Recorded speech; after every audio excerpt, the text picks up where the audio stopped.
kamu bertanya-tanya mengapa gunung berapi bisa meletus? Contohnya seperti gunung berapi yang ada di Kabupaten Karo, yaitu Gunung Sinabung yang beberapa tahun terakhir ini mengalami erupsi.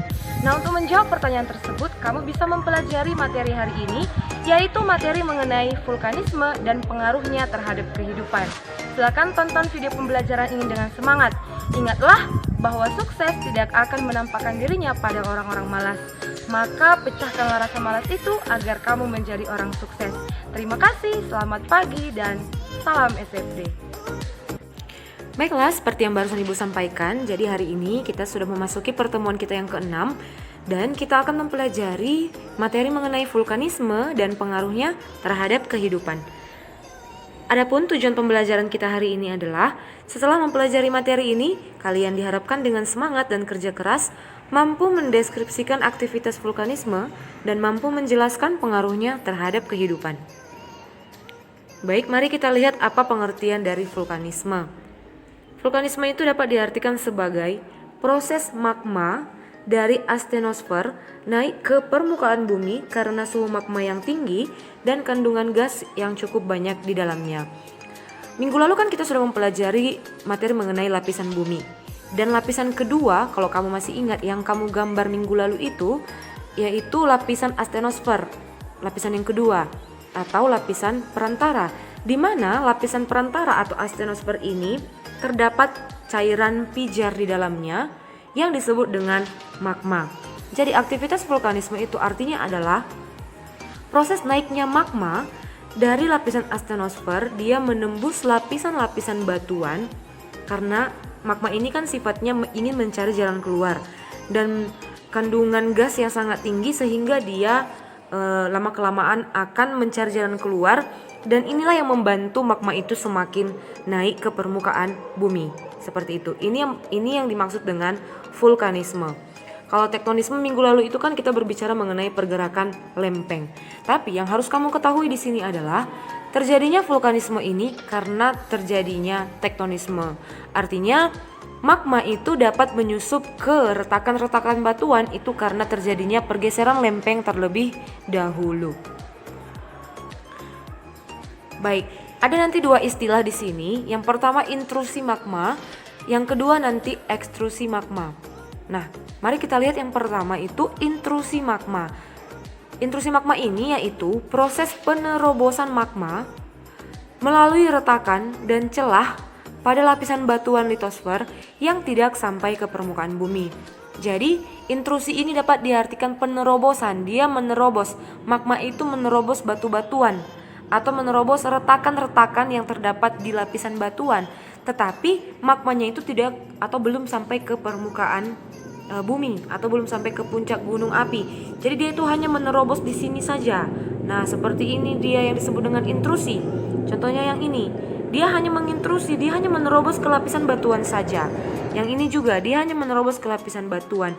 Dia belum sampai ke puncak bumi, ke puncak gunung atau ke permukaan bumi. Untuk lebih jelasnya, mari kita lihat gambar ini. Ini yang lebih jelas. Jadi nanti di sini ada 7 jenis intrusi. Yang pertama itu, yang ini, lakolit. Nah, lakolit ini merupakan magma yang menyusup di antara lapisan batuan sehingga lapisan batuan di atasnya terangkat. Nah, ini kan sekitar dapur magma. Jadi magma itu dia menyusup ke lapisan batuan yang ini. Dia menyusup ke lapisan batuan sehingga katanya lapisan batuan di atasnya terangkat. Yang mana yang terangkat? Kamu lihat di situ yang ini. Jadi dia seperti membentuk lensa cembung. Kalau tadi kan dia datar seperti ini, tetapi karena diangkat atau karena disusupi atau diterobos oleh magma, maka batuannya ini menjadi terangkat seperti ini. Kalau kamu lihat dengan yang ini kan berbeda dia kamu bandingkan. Nah, itu lakolit. Jadi batuannya itu jadi terangkat ke atas. Dia disebut lakolit ya. Yang kedua itu dike. Nomor 2 dan 4. Yang ini nomor 2 dan 4 yang ini. Dike ini merupakan intrusi magma yang memotong batuan induk. Untuk kamu ketahui, tanah yang kita pijak ini kalau sampai ke dalam itu bukan tanah semua.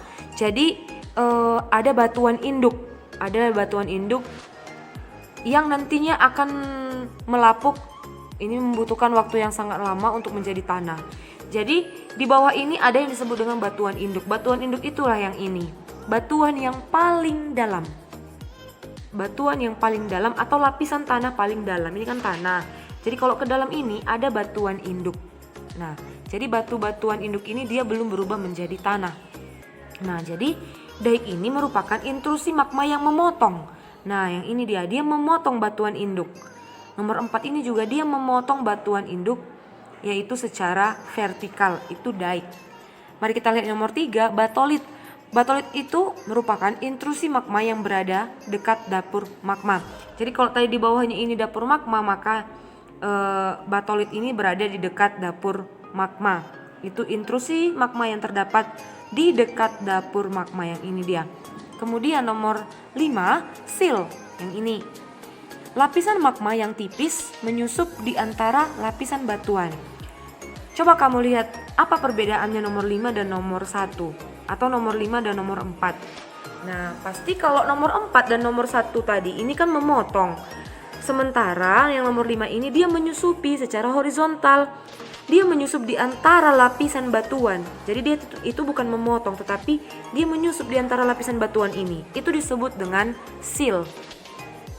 Yang nomor 6, diaterma atau pipa vulkanik, yaitu intrusi magma yang mengisi pipa letusan berbentuk silinder. Nah, inilah dia jalan keluar dari gunung api. Ini jalan keluar dari gunung api. Jadi ini dia gunung api, dan dari diaterma atau pipa vulkanik inilah jalan utama keluarnya magma. Maka nanti terjadi erupsi. Nah, tapi ingat bahwa intrusi ini hanya sampai di sini-sini saja, dia belum keluar ya. Itu disebut intrusi. Jadi inilah dia nomor 6 ini, pipa vulkanik, di mana ini jalan utama keluarnya magma sehingga nanti terjadi erupsi gunung api. Oke, yang terakhir itu nomor 7, lopolit, yaitu magma yang menyusup di antara lapisan batuan sehingga lapisan batuan di bawahnya menurun. Apa bedanya dengan lakolit? Berbeda ya. Kalau tadi lakolit ini membuat lapisan batuan di atasnya terangkat, sementara lopolit membuat lapisan batuan di bawahnya menurun. Jadi dia menurun.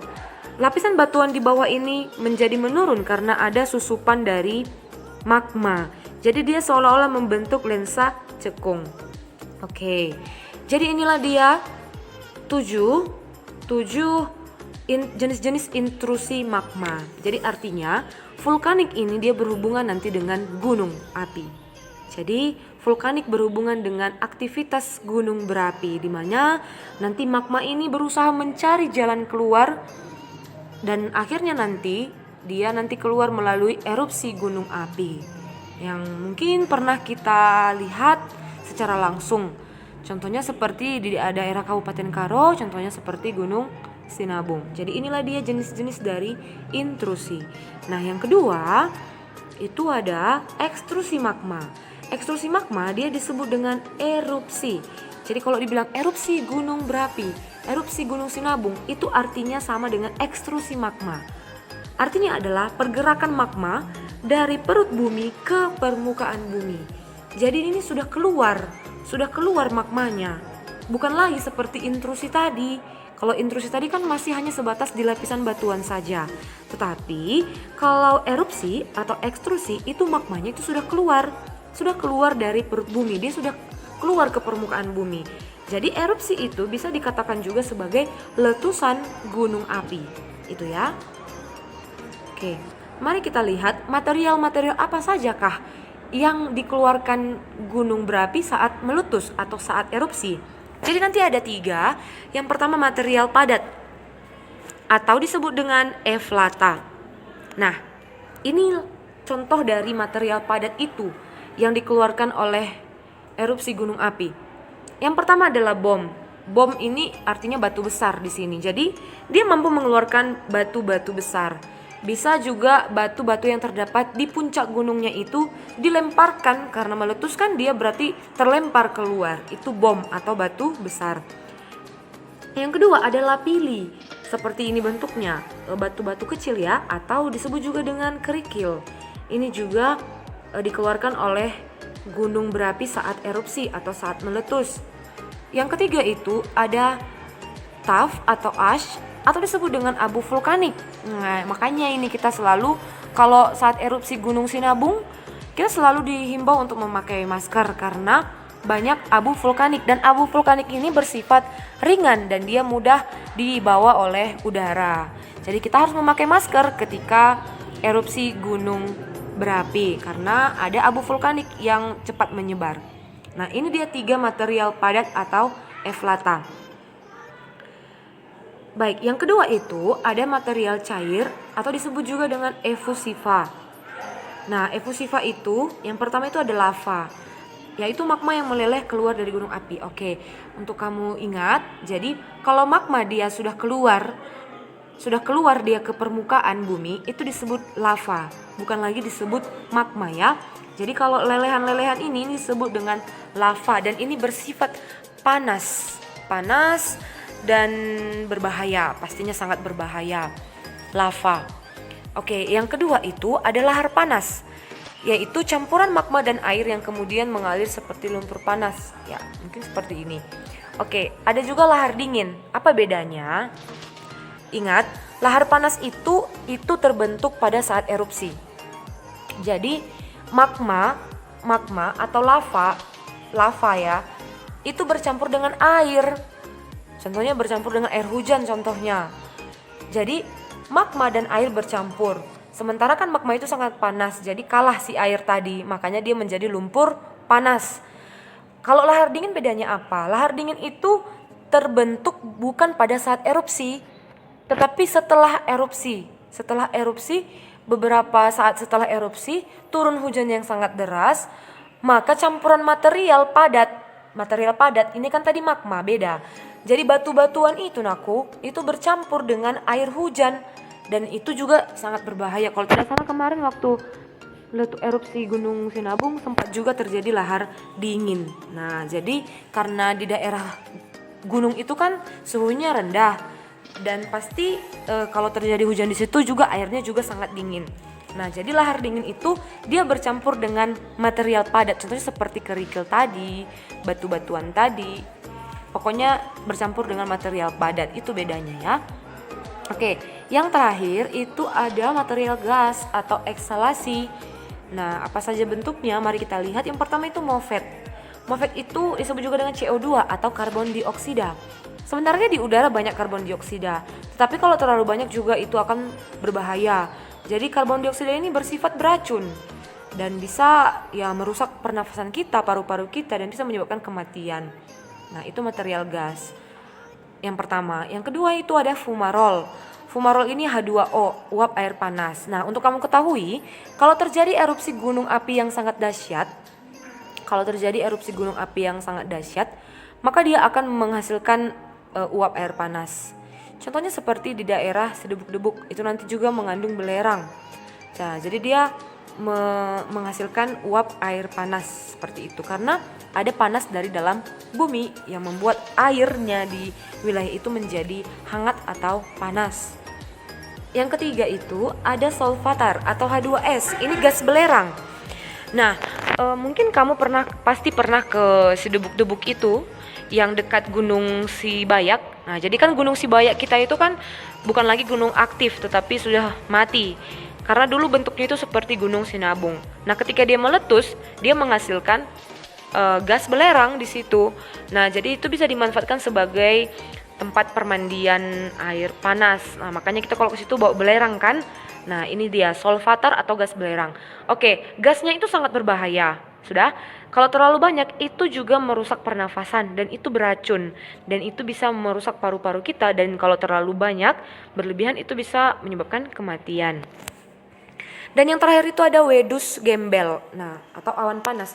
Kalau kamu pernah lihat foto atau lihat secara langsung ketika erupsi gunung Sinabung atau mungkin gunung yang lain lah yang pernah kalian lihat langsung di daerah yang lain, pasti ada awan seperti ini. Kamu lihat dengan berbagai bentuk karena itu dipengaruhi oleh angin kan gitu. Jadi awan panas ini dia disebut dengan wedus gembel. Nah, awan panas itu karena berasal dari magma yang sangat panas. Nah, ini sangat berbahaya. Dan untuk kamu ketahui, di antara material padat, cair, dan gas, awan panas inilah yang paling cepat menyebar. Mengapa? Ini kan dari puncak gunung, dari tempat yang tinggi. Jadi dia akan cepat sekali terbawa angin. Jadi dia itu nanti dibawa angin ke daerah yang lebih rendah seperti itu. Nah, jadi Wedus Gembel ini atau awan panas ini sangat berbahaya. Sebenarnya semua berbahaya, cuman yang paling cepat menyebar itu adalah Wedus Gembel atau awan panas karena dia cepat dibawa oleh angin. Seperti itu. Nah, jadi hati-hati kalau kamu tinggal di sekitar gunung berapi, kalau kamu mungkin tiba-tiba terjadi erupsi, kamu cepat menyelamatkan diri atau mencari tempat yang jauh dari gunung berapi tersebut. Karena awan panas ini sangat berbahaya dan ingat, ini cepat menyebar karena dibawa oleh angin. Oke. Nah, jadi inilah dia material-material yang dikeluarkan oleh gunung berapi saat terjadi erupsi atau saat terjadi letusannya. Seperti itu. Baiklah, demikian saja materi kita hari ini. Semoga bermanfaat untuk kalian dan semoga kalian bisa mengenali aktivitas vulkanisme yang ada di sekitar lingkungan kalian. Tetap semangat ya nakku, jaga kesehatan kalian dan salam SFD. Semangat, fraternitas Dina.